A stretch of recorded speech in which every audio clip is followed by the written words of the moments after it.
Oh my God, it's been a long time. It's probably honestly been a year since I posted on YouTube. So basically the last time I was here, I was honestly trying to be more of a nutrition coach on YouTube and to give you guys like nutrition tips and to make it a library of resources. And I just am not that way at all. So I feel like it's kind of hard for me sometimes because I am at my core very artsy in a way. I like to capture things as they really are. And so I kind of got lost in the nutrition coaching space where it comes to like making these perfect curated posts. I think that it was important for me to go through that phase and to, experience what that was like to be a business owner, and I still am, and to have coaches underneath of me and to go through that process of making curated content like that on Instagram and the website and whatever else. But I just constantly felt like I wasn't filling my own cup up. So here we fucking are. We're back on YouTube with a new dude and our old dude. Come here. Sit. Good. Can you lay down? No, can you lay down? This is Roscoe, everyone. Ooh, I found a spot. I don't think I've ever found a good spot like this before. What is he doing with his voice? Oh, God. So actually, this is a great way to start this vlog because so many people have asked me since we got Roscoe, like which one is which. Riggs is the lighter one and Roscoe is the darker one. Riggs' hair was dark and then it completely changed to blonde, so everyone was confused. I don't even know where to catch you guys up, but honestly, like, life is pretty much completely different since my last YouTube video. People have randomly asked me, like, do you still have coaches? Which coach should I work with? When is the blog gonna be here? Are you still working on the nursing ebook? Like, what is going on? So I just wanted to give you guys a life update first because I just want everybody to know like where I'm at before I just jump into a normal ass YouTube video and I'm like, hey guys, here's my life and this is what I'm doing. So yeah, let's do a little life update. So let's start off with the dogs. We adopted Roscoe. We had been thinking about getting a second puppy. We had talked about it during quarantine. We honestly always wanted 2 dogs. When I picked out Riggs, I was like, man, I really, really want to have two doodles. I would just love him to have a friend because not that we want kids anytime soon or even want to get married anytime soon. I just really feared having my dog go through those big life changes alone and kind of feeling neglected or depressed, like whatever happens. So I always wanted a second dog for Riggs, for him to have a brother or a sister to play with. We had been looking at puppies, and during quarantine, obviously puppies, I don't know if anybody else noticed this or heard about this, but they all skyrocketed in prices because everybody was getting dogs. So I'm gonna put this back. Yeah, we had been looking at a second dog. All the prices of dogs were about like $3,000-ish, $4,000-ish. And we were just like, that's ridiculous. That's like, money that we can put towards a couch, a car. Like there's so many other places that money could go. And right around our time of like talking about getting a second dog, my friend Lauren, she fosters dogs. So oftentimes she'll get somebody reaching out to her and is like, hey, I have this dog I want to rehome. What do I do? Where do I go? Do you know of anybody? And she normally like doesn't even open those messages anymore because she gets so many of them. And she was like, oh, I should open this one. A woman reached out to her and had an 11-month-old golden doodle that was just kind of not really fitting well with their family, and they just weren't giving him the love and attention that they knew he deserved. She reached out to me because she knew that we were looking for a second dog. We literally went and got him the next day. And it was a nightmare at first. I talked about this on Instagram, but Riggs hated him, didn't want him in the house, and it really sucked. And it was like a month-long period of me crying all the time and just feeling like we made the wrong decision and being kind of worried that Riggs was never going to accept this goofball. Let's just look at what he's doing right now. So we went and picked him up the next day, and we just love him. I mean, he has the goofiest personality ever. And him and Riggs are BFF now. They are inseparable. They are so happy together. It's been the best decision. I mean, it's been exactly why we wanted a second dog. They have each other to play with. They're never alone. It's like the best feeling ever. So that's that on dogs. But let's go dogs, Max, work, and then me personally, I guess, because we'll just end on that note. I feel like there's most questions on that anyways. Max right now is training to hopefully make it to the CrossFit Games. This has been our entire relationship, but he took about 2 years off to really focus on mine and his relationship and the gym, just like life. When we first started dating, I didn't really get to know him that well. Like, we weren't ever going out to eat. We didn't do really anything except for him training and me kind of being by myself, doing my own thing, which in the beginning was great because I got to focus on being selfish. I got to focus on work and what I wanted to do in life, and he got to train. It was really cool to like support him in that aspect and see what was important to him. But as time went on, I was like, I don't know you, and I feel like I don't have a boyfriend because you're never around and we don't really get to bond over like food and drinking together and like normal I was 21, 22? I don't know. 21 or 22 when we started dating. But like I just wasn't a normal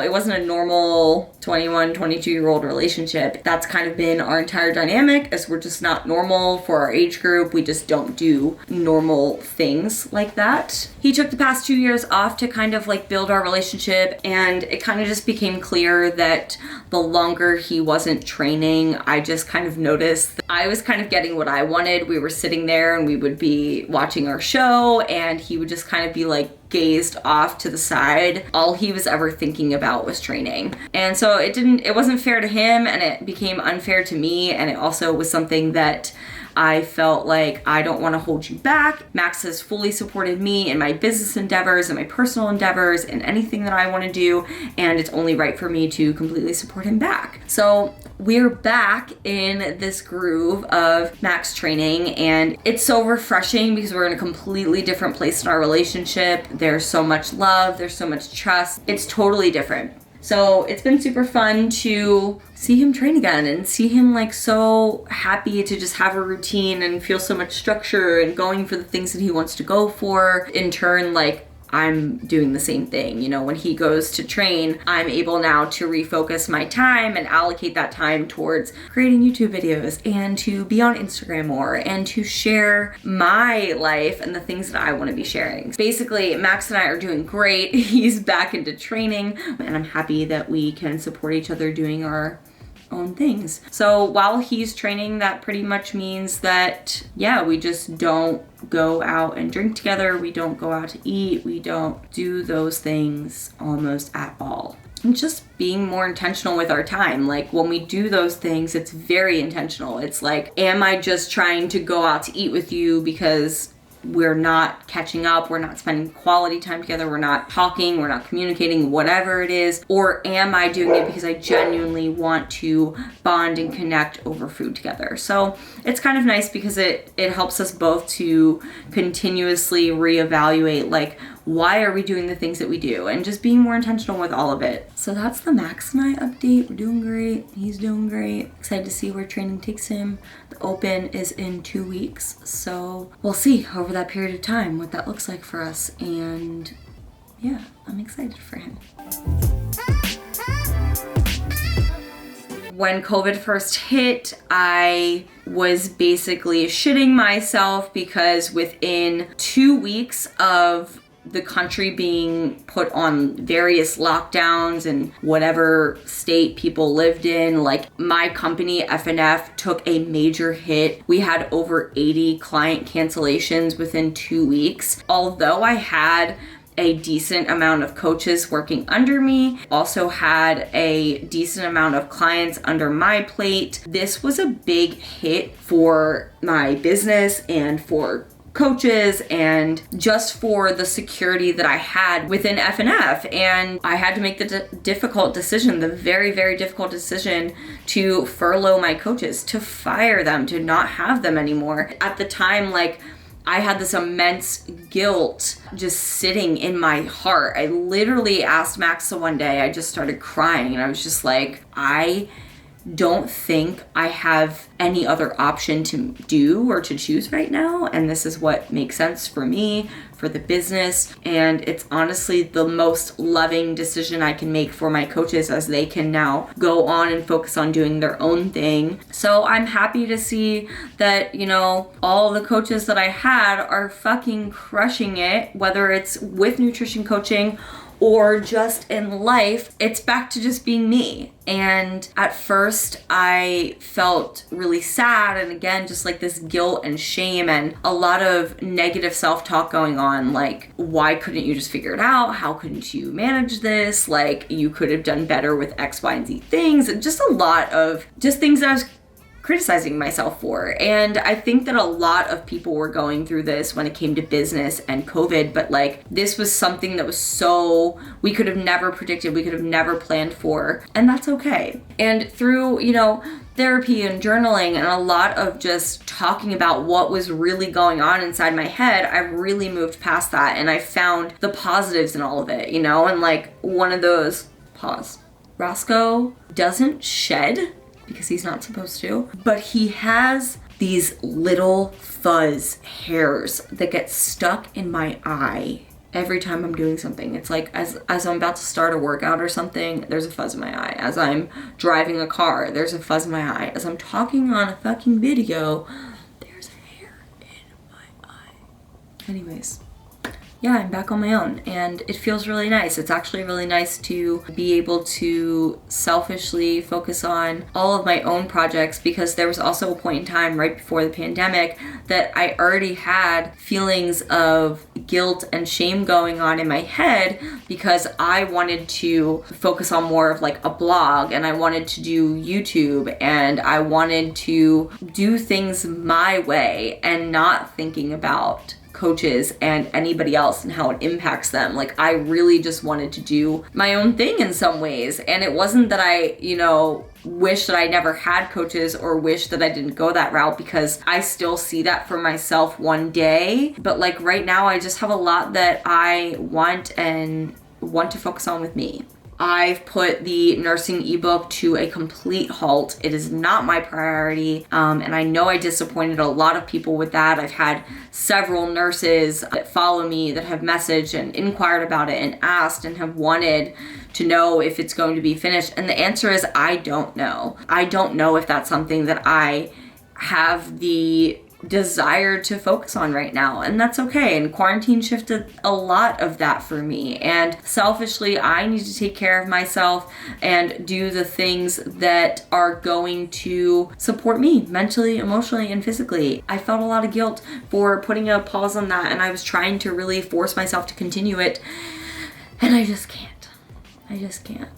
The things that I'm currently excited about right now and focusing on right now is documenting my life as it is, being very unfiltered as I always had tried to be, very real YouTube, very real content. I'm still nutrition coaching. That is still my full-time thing. I am looking at doing part-time jobs like quarterly, honestly. Like, I literally want to work for different jobs for a short 6-month period of time to kind of build up my own resume for things that I want in the future. I really want to work at this place, Terrain, that's near our house. It's a garden, like a garden store and cafe, because one day I really, really want to own a cafe / coffee shop with like plants and home stuff to buy. And that's like way down the line, but I want to be able to know that that's exactly what I want and that I know how much goes into it. I want to do all these things to build up my own resume. And I think that that's something a lot of us kind of miss out on when we think about what we want in the big picture for ourselves,